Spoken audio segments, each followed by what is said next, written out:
Hello everyone, I'm Kathy Kelly and welcome to AMC Movie Talk. Movie Talk for movie fans. Every day we run down the top stories in the world of movie news just for you. Joining me is AMC Movie News Senior Editor John Campea. Hey John. Hello. And we are going to start things off with this.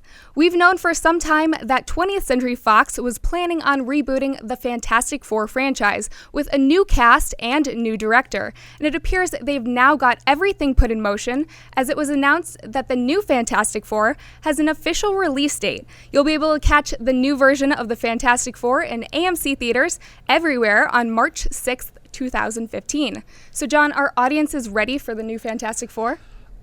I don't know. I really don't know. I mean, look, there's a couple things to take in consideration here. Fantastic Four is one of the best comic book superhero teams ever devised and put onto the printed page. But the first two Fantastic Four films were also crap. I mean, there's just no getting around. They were bad, and they were badly casted. Now, having said that they were badly casted, I actually liked Chris Evans as Johnny Storm. I actually liked Michael Chiklis as the Thing. But I mean, Jessica Alba as Sue Storm? I mean, that's just complete miscasting. I didn't like what they did with it. The sequel was even worse. And making Galactus a storm cloud. I know, Dennis, you were a big fan of Storm Cloud Galactus. Oh, yeah. And I mean, they just messed this up so badly. Has it been long enough to do a reboot? Maybe by the traditional standards, no, but it is a beloved franchise, a franchise they can make a lot of money on. Also, very exciting that Josh Trank, who's the director of last year's Chronicle, is said to going to be directing this. I think that's fantastic news. Pardon the pun. So, generally speaking, I think people will really resist the idea of Fantastic Four reboot at first, but I think people will still go see it, and we'll just see how it kind of unfolds from there. Last week, a new image of Henry Cavill appeared on the cover of a French film magazine and launched a new round of debates online, with many fans of the television show Smallville renewing their calls for actor Tom Welling to play the new Superman. Now, obviously, with shooting complete, Henry Cavill is the new Superman. But John, does the army of Smallville fans have a point? Should Tom Welling be the new Superman? Okay. You always got to be careful when dealing with Smallville fans. I know this because I am a Smallville fan. I watched all 10 seasons of Smallville. I like Smallville very much. But yeah, it has been crazy. The amount of debate that has resurfaced of people saying Tom Welling needs to be the new Superman has been really overwhelming, as a matter of fact. Now, as a Smallville fan, I got to say up front, no, Tom Welling should not have been the new Superman. Now, instantly, when you say that, some Smallville fans, remember, I'm one of you, I am one of your kind, that when you say that Tom Welling should not be the new Superman fan, some Smallville fans want to get their back up and get defensive and say, that means you disrespect Smallville. Not at all. I loved Smallville. I loved it so much I even put up with the final season, which I didn't think was all that great. But I love Smallville a lot. But you have to understand something. And this is why I say I don't think Tom Welling should have been Superman. Smallville and Superman are two different things. When the creators of Smallville first started the show, they had a couple of rules. First of all, they said, this is an alternate universe. This is our rendition of the Superman mythology. But they also said a couple things. We're never going to see him fly, which we know that didn't, I mean, we ultimately did see him fly, but they said we're never going to see him fly, and we're never going to see him in the costume. And the reason they wanted to make sure we understood that Smallville was an alternate universe, a different take on Superman, but not actually Superman, and the reason they didn't want to have the costume and all that kind of stuff is because they wanted to be free from the confines of the Superman mythology. If they had said, this is Superman, then instantly they would have been handcuffed to having to follow the Superman canon and do things the Superman way. But they didn't want that. Thankfully, they didn't want that. They wanted to be able to have Smallville and do whatever they want. They wanted to have Clark meet Lois Lane whenever they wanted him to meet Lois Lane. They wanted to bring in Green Arrow and other characters whenever they wanted to do it. They wanted to be able to kill off Lex Luthor whenever they wanted to do it. So they were very careful to say, hey, yes, this is a version of the Superman story, but this isn't Superman. And so they gave themselves the freedom, thankfully, to do whatever they wanted to do. But now bring us to modern day. that means we still have to accept that Smallville and Superman are two different things. If they were to make Tom Welling Superman, and by the way, I'm all for a Smallville movie. I really am. I'm completely, in a couple of years, give us a Smallville movie, I will be first in line to see it. But if suddenly now you made Tom Welling Superman, well, that means then that they have to completely either one, trash true Superman canon, or contradict all the stuff they did in Smallville. And I don't think anybody wants either of those things. So would I like to see Tom Welling back as a Smallville Clark Kent / Superman? Absolutely, give me a Smallville movie. But my fellow Smallville fans, it would have made no sense. As great as Tom Welling was in the show, it would have made no sense to have Tom Welling as the new real version of Superman, as opposed to the wonderful, rich Smallville version of Superman, which they gave us over 10 seasons. I just think if you're a true Smallville fan, you don't want Tom Welling to play Superman because you don't want to compromise either. Yeah, so you're saying new Superman, new actor. New Superman, new actor. And Henry Cavill is awesome. He is great, and I think he's going to be a wonderful Superman. All right. As most of you know by now, Disney has purchased Lucasfilms and is planning on releasing a new Star Wars movie, Star Wars Episode 7, in 2015, with more films to follow.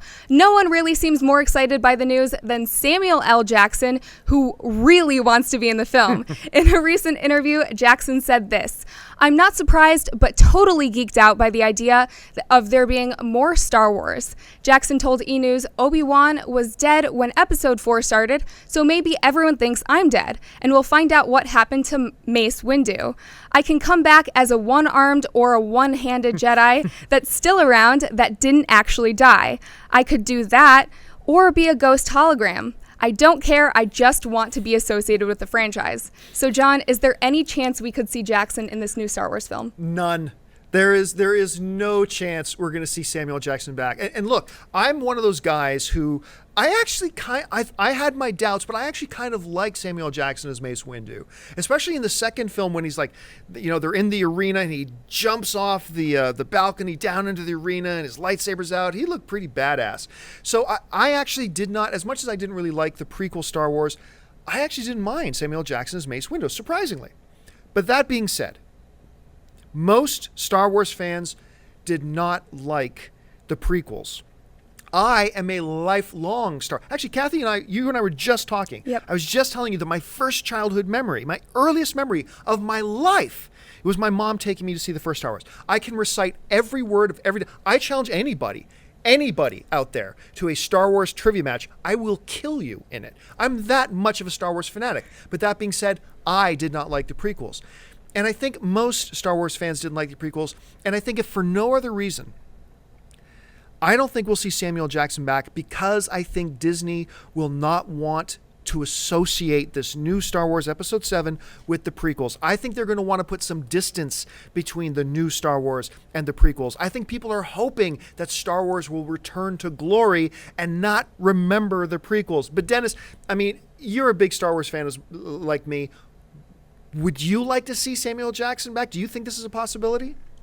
Well, unlike you, I didn't really care for Sam Jackson as Mace Windu in the prequels, so I don't want to see him back. I don't think it's likely. I mean, he supposedly died. He got his hand cut off and tossed out the window. Yeah, tossed but out we the never window. saw him die. No, we didn't. But at the same time, I mean, they could, do a whole thing. Sure, He there's got a way they saved. could do it. I don't think they should. I didn't care much for his character. I think if it wasn't Sam Jackson playing Mace Windu, I don't think I would have even really remembered the character. Yeah, you know what the other thing is? A lot of people forget, this is actually a great story. Samuel Jackson got the role of Mace Windu because he got on The Tonight Show and begged on camera in front of a national audience, begged George Lucas, please put me in the new Star Wars movies. But George Lucas isn't around anymore. George Lucas isn't running the show now, and I think there goes that avenue. So I think that just adds to the reason why, no, we will not see No matter how much he'd like to be in it, I don't think we're going to see Samuel Jackson in the new Star Wars. Well, now he's begging Disney. So. Now he's begging Disney.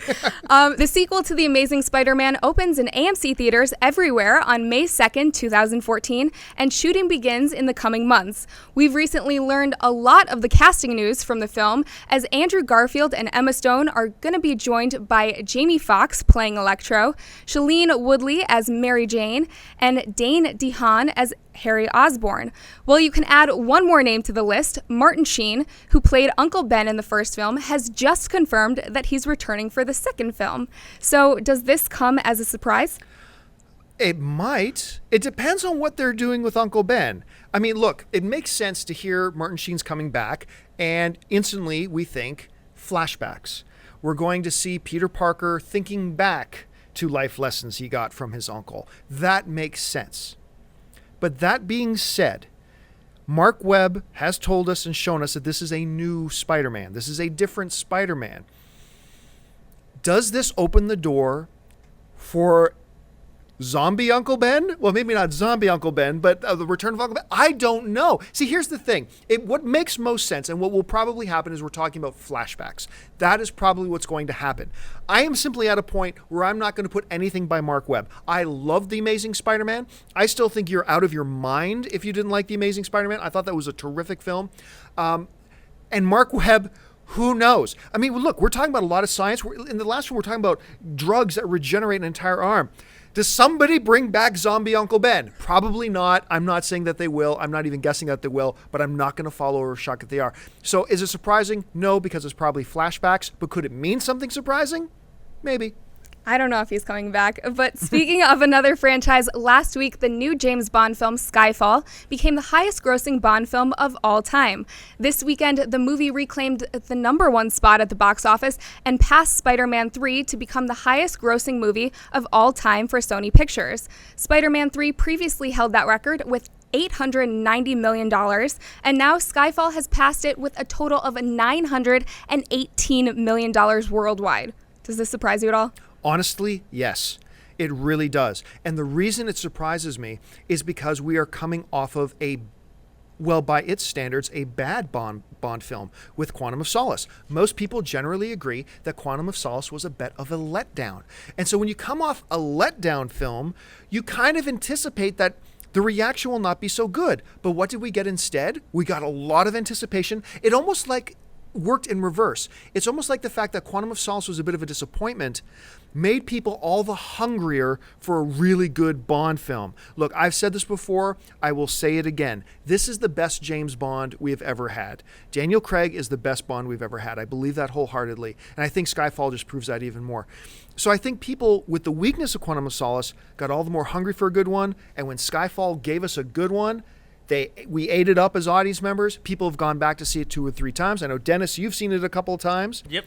Mostly for the cinematography, right? Yep, I watched it. I mean, I really like Skyfall, but I mainly rewatched it just for Roger Deakins' cinematography. Right, which was beautiful. It's a beautiful looking film. Gorgeous. So, but all that, if you told me, hey, people are actually going to be hungrier for this Bond film because Quantum was a disappointment, people are really going to go back to see it 2 or 3 times, and if you had told me it was going to make $918 million worldwide and pass Spider-Man 3 for Sony's all-time money-making list, no way. No way. I couldn't have believed it. I wouldn't have believed it. So yes, this is surprising.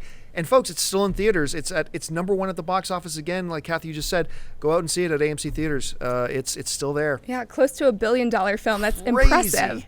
Yeah. So moving on, according to reports, Will Ferrell and comedian Kevin Hart are getting ready to team up for an upcoming comedy, Get Hard. The movie follows Ferrell as a rich bank manager who is wrongfully convicted and sentenced to time in a maximum security prison. To prepare himself for his incarceration, Ferrell's character hires the man who washes his car, Hart, to toughen him up for his final 30 days of freedom. John, do you think this sounds any good? Sign me up. Look, I love Kevin Hart. Kevin came down to visit Dennis and I at our AMC in Century City 6-8 months ago, something like that. We spent some good time with him. He's very funny. He's super charming. His stand-up comedy is fantastic. He's got a Bill Cosby quality to him that he's a great storyteller in his comedy. And a lot of comedians don't have that ability. So he's great. And I'm like many people, I was ready to give up on Will Ferrell after that basketball movie he did and another piece of crap movie The that ice he skating did. movie. Blades of Glory, which was terrible. And I actually liked it. did you? You Yes. like Blades of Glory? But for me, it was a huge letdown. And then came Step Brothers. And my faith in Will Ferrell got completely renewed. And so I like Ferrell quite a bit. Putting Will Ferrell and Kevin Hart together alone, that sounds like a great idea. The premise for this movie, getting him ready to go to prison, I can already think of about 100 different things they can do. I love the title, Get Hard. It's a great title for a movie like this. So yeah, completely count me on board for a film like this. But listen, folks, that'll do it for us. We've completely run out of time.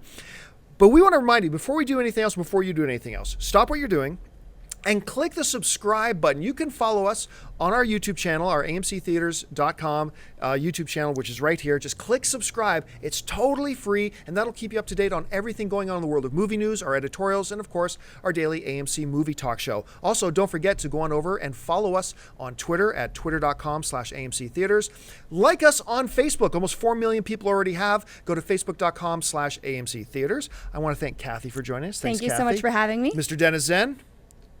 Thanks for having me too. And you guys for joining us. Thanks so much. Don't forget, subscribe to this channel. Share it around. Let everybody else know about it. And listen, jump into the comments section. We want to know what you think. What do you think about any of these stories about Tom Welling as Superman, about Fantastic Four, the next Spider-Man, Samuel Jackson as Mace Windu again? Who knows? Let us know your thoughts in the comments section below. Until next time, my name is John Campia for AMC Movie News.